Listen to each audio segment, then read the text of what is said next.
So today was a special Sunday.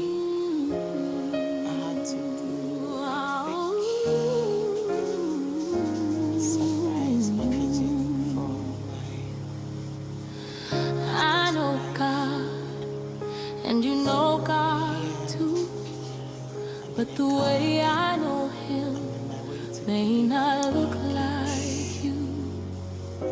The way I hear His voice, the way He speaks to me, may not match your story, but it's still God. You don't get to measure how He met me. You don't get to limit what He showed me. Just because my path looks unfamiliar doesn't mean my faith is any less real.